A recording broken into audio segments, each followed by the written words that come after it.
चलती ट्रेन में देखिए दिमाग में कितना खुराफात भरता रोजाना भरा जा रहा है, किस तरह से लोगों के दिलो दिमाग में हिंसा, कट्टरता, अराजकता, सांप्रदायिकता घर बनाने दिया जा रहा है और पूरी तरीके से किया जा रहा है। चलती ट्रेन में एक सरकारी पुलिस के अधिकारी जिसको हम आतंकी कहेंगे, वो नाहक गोली मारता है लोगों को और क्या कहता है।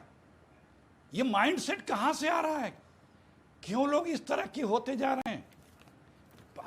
कहीं पे भी देख लीजिए, उत्तर प्रदेश में बरेली में एक कांवड़ी यात्रा में सब चीज शांतिपूर्वक, इतना विरोध के बावजूद भी वहां के प्रशासन ने व्यवस्था कर दी और वहां पे कुछ हथियार बंद थे, उसको वहां पे इसी तरह की आगजनी और दंगे की पूरी तैयारी हो गई थी। बरेली को जलने से जिस एकदम सक्षम और काबिल और योग्य अधिकारी है, वो हर जगह उसको परखा गया है, हर सरकारों ने उसे परखा है और उसने बड़ी बखूबी से इस तरह की घटनाओं को होने से रोका। 10 मिनट में उसका ट्रांसफर हो गया। जी क्यों? इस तरह के चीजों को कौन प्रोत्साहित कर रहा है? ये बताने का आवश्यकता है क्या? आप कह रहे हैं कि यही हमारा आदरणीय मोदी जी, भारत के अंदर या बीजेपी या सबसे भी जानना चाहेंगे। अपनी बात को 2 मिनट रखा सर। आप कह रहे हैं कि बीजेपी की जहां सरकारें हैं वहां ये ज्यादा तेजी से हो रहा है, जहां डबल इंजन की सरकार है वो ज्यादा तेजी से हो रहा है। आपकी अपनी बात को रखा। मैं अश्विनी उपाध्याय का रुख करता हूं, लेकिन मेरे एक मन में सवाल खड़ा हुआ, फ्रांस में किसकी सरकार है? वहां पर क्या बीजेपी की सरकार है? क्या आरएसएस के लोग एक्टिव हैं? फ्रांस में क्यों हुआ?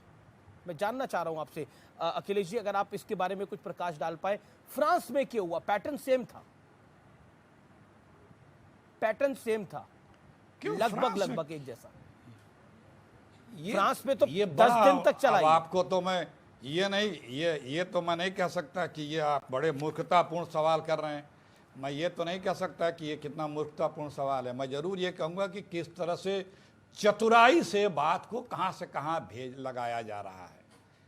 देखिए, हिंदुस्तान में जिसकी सरकार होती है, जिम्मेदार जवाबदेही उसकी होती है। आपने सही मैं आपकी बात को सही मान रहा हूं, मैं आपकी बात को सही मान रहा हूं, लेकिन मैंने आपको एक बोलने दे भाई, मेरे भाई बोलने दें। मैं तो बोलने दे रहा आपको 2 मिनट आप ही ने बोला। मैंने बोला जब पैटर्न एक हो तो क्या आपको लगता नहीं है ये वहां पर क्या फ्रांस की सरकार भी बेवकूफ बना रही है लोगों को? ये सब कुछ ऑपरेट यहीं से हो रहा है। इसका मतलब आप कह रहे हैं यहाँ पे नफरत फैलाई जा रही है, तो फ्रांस में नफरत कौन फैला रहा है? पूरे यूरोप में नफरत कौन फैला रहा है? आप ही बोलेंगे, अपना आप ही बोलते रहेंगे। जी अमीर जी, क्राइम का पैटर्न सब जगह एक होता है। कट्टे से या गन से ही जब हत्या होती है, बंदूक से होती है, बम से होती है, लाठी डंडे से होती है, पत्थरबाजी होती है। क्राइम के पैटर्न पूरे दुनिया में एक हैं। तो इसके लिए अब आप क्या करेंगे? ऐसा बेवकूफी भरा आप तर्क दे रहे हैं। चलिए ये तर्क आपको बेवकूफी भरा लग रहा है, ये तर्क आपको बेवकूफी भरा लग रहा है और आपको लग रहा है उसको आप यहाँ से वहां जोड़ रहे हैं और आप बोलने नहीं देंगे। बिल्कुल बोलने दे रहे हैं, बिल्कुल आपको बोलने दे रहे हैं। मैं तो कह रहा हूं, तो क्या क्राइम का पैटर्न भी अलग है? अब सुनिए, जी नहीं, जो आपको बात मैं अश्विनी उपाध्याय का रुख करता हूं। अश्विनी उपाध्याय, ये तो कोई तर्क ही नहीं है कि फ्रांस और पेरिस में जो हो रहा है वो वैसा घटनाक्रम मेवात में कैसे हो रहा है, वो क्रोनोलॉजी एक नहीं है, वो सिस्टम एक नहीं है। ये तर्क क्यों दिया जा रहा है? देखिए, आपने तो केवल फ्रांस का नाम लिया अमित जी। जो हरियाणा में हुआ, यही बंगाल में हुआ, यही कश्मीर में हुआ, यही केरल में हुआ, मणिपुर में पहले हुआ था और फ्रांस में हुआ। मैं और भी बताता हूं, जो हरियाणा में हो रहा है उसी पैटर्न में तुर्की में हुआ। तुर्की में कोई गैर मुस्लिम नहीं बचा हुआ है। यमन अशांत है, तुर्की अशांत है, कांगो अशांत है, ईरान अशांत है, इराक अशांत है, सूडान अशांत है, इजिप्ट अशांत है, सीरिया अशांत है, बांग्लादेश अशांत है, सोमालिया अशांत है, फिलीपींस अशांत है, पाकिस्तान अशांत है, नाइजीरिया अशांत है, तजाकिस्तान अशांत है, अफगानिस्तान अशांत है। इसी सोच ने यूएस, जो कहते हैं संयुक्त राष्ट्र रूस, यूएसएसआर, उसके टुकड़े हो गए थे, उसमें से कई सारे टुकड़े निकल आए थे।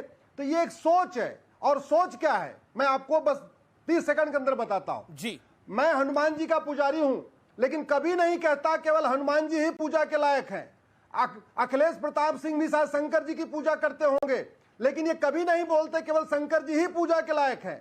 आप अगर भगवान विष्णु की पूजा करते हैं तो आप भी कभी नहीं बोलते केवल भगवान विष्णु ही पूजा के लायक हैं। जी, ये नफरत की सोच वहां निकलती है जब स्कूलों में सिखाया जाता है ला इलाहा इल्लल्लाह, अल्लाह के अलावा और कोई भी इबादत के लायक नहीं है।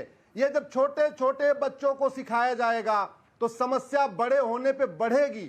अगर बचपन में ये सिखाया जा रहा है कि जो ये करे वो तो ठीक, जो ये ना करे वो काफिर, जो ये करे उसको कुछ भी कर सकते हैं, उसको कन्वर्ट करो, उसको जैसे भी करके मुकम्मल करो, उसको जैसे भी करके ईमान में ले आओ, ऐसी बातें जिन स्कूलों में सिखाई जाएगी। इसलिए मैं आपको एक बात कहता हूं, जिन देशों में मदरसा है वहां अशांति है, जिन देशों में मदरसा नहीं है वहां शांति है।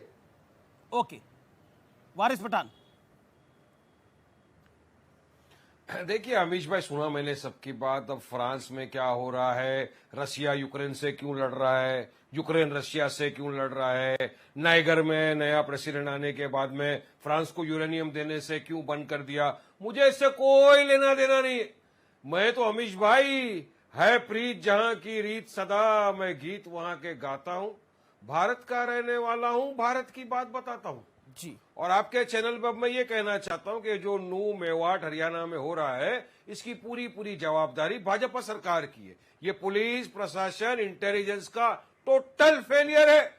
जब उनको पता है वहां पर जुनेद नसीर को किस तरह से जिंदा जला के मार दिया गया, उसका जो मुख्य आरोपी मोनू मनेसर, वो भागा हुआ भगोड़ा आरोपी है, बाहर से बैठ के सोशल मीडिया पे रील बना के भेजता है इंस्टाग्राम पे, गन मशीन के साथ, इसके साथ वांटेड है। पुलिस प्रशासन उसको पकड़ती नहीं है, तो पुलिस को रोकना चाहिए इस तरह की घटने का। बात नंबर 2, आपने सारे वीडियो दिखा दिए, एक वीडियो और दिखाना था ना, गुरुग्राम सेक्टर 67 का, जहां पर अंजुमन मस्जिद के ऊपर कल 200 दंगियों ने अटैक किया, हमारी मस्जिद को जला दिया, शहीद किया। वहां का जो नायब इमाम था मौलाना साद, 19 साल का, उसको उसे मार दिया, उसको शहीद कर दिया गया। उसके कातिल कौन थे? अब किसने इन सबको रेडिकलाइज किया? ये भी बहुत इंपॉर्टेंट है अमीश भाई।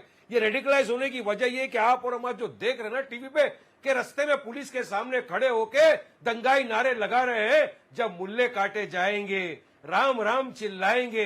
एक वीडियो आया है वहीं से, नू से, वहां पर एक आदमी हाथ में हथियार लेकर खड़ा हुआ है और बोल रहा है जागो वीडियो चल रहे हैं, जिस वीडियो की प्रमाणिकता ना हो उसकी चर्चा हम ना करें। पब्लिक वहां शांति बनाए रखे, बहुत जरूरी है। मेरा निवेदन है, जो वेरीफाइड न्यूज हो, अरे मुसलमानों की दुकानों को जलाया जा रहा है, इस प्लेटफॉर्म पे वही शेयर करें ना। मेरा निवेदन है वेरीफाइड न्यूज को शेयर करें इस प्लेटफॉर्म पर। देखिए अभी भी एसटीएफ की वहां छापेमारी चल रही है, और जहां तक आपने इंटेलिजेंस फेलियर की बात कही, मैं आपकी बात से सहमत हूं।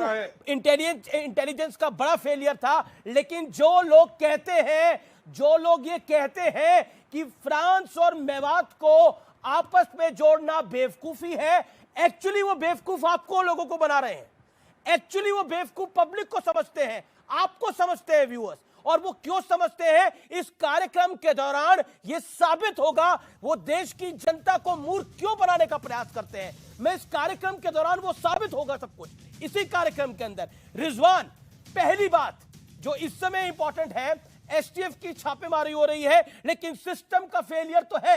मैंने खुद अपने विश्लेषण में दिखाया कि सीआईडी की इंटेल थी, इंटेलिजेंस की इंटेल थी। एसपी वरुण सिंगला छुट्टी पर क्यों चले गए थे अचानक, ये सारे सवाल खड़े होंगे और उन तमाम चीजों पर सवाल है, लेकिन पैटर्न पर कोई सवाल नहीं कर सकता। और वो मूर्खता बड़ा होगा या पब्लिक को मूर्ख बनाना होगा अगर हम पैटर्न की बात नहीं करते।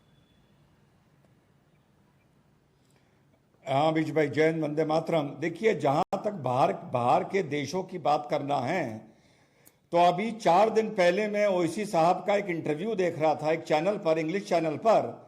तो उन्होंने कहा कि अमेरिका में भी 14 और 16 साल की लड़कियों की शादियां होती हैं कई स्टेट में, तो भाई भारत में क्यों नहीं हो सकती?